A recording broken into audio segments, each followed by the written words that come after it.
Wow, thank you so much, Denise. I have to tell you guys, I'm kind of overwhelmed. First of all, it's an amazingly beautiful community. I mean, we've all heard of Sun City, but it didn't click in my mind like, oh, this is this huge and this beautiful.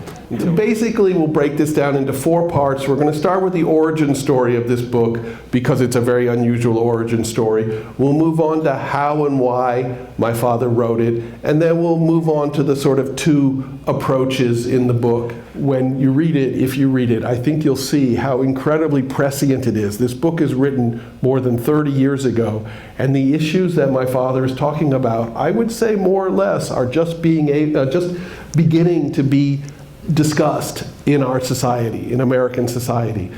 So he was a professor there for 30-something years, and when he turned 65 years old, the university came to him and suggested that he could retire. And of course, he wasn't interested in that at all. He said, no thanks. When they came to him 3 years later, when he was 68, they suggested he could retire, and he said, no thanks.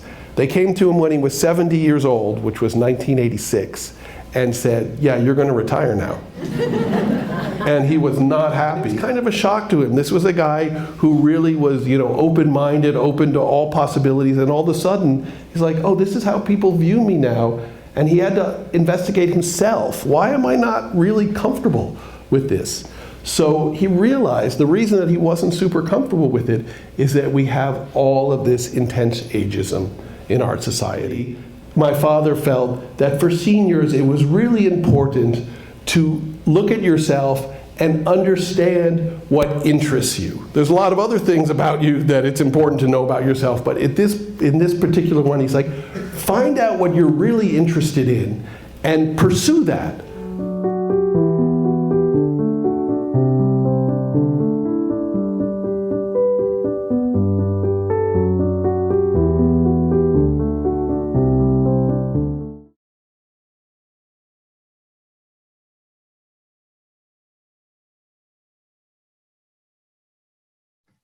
I would say this book really works on 2 different levels.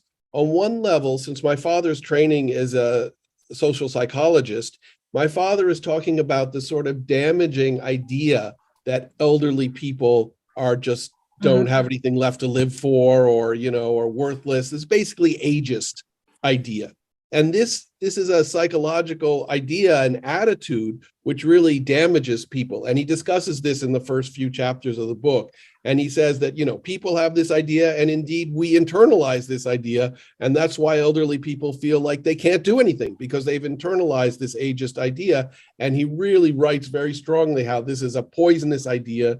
You need to get rid of it, understand that it's been put upon you and get rid of it. He even creates a new term. This one isn't quite as psychological, but he calls it age casting, in the same vein as the word typecasting for actors, where it's like elderly people are pushed into certain roles and kept in those roles. Like, you're an old person, you're just supposed to go to the coffee shop and sit there all day, or, whatever elderly people are supposed to do. And he's saying you need to break out of that age cast and do whatever you want to. If you want to work, if you want to start a new project, you want to have a new interest, that's exactly what you should do.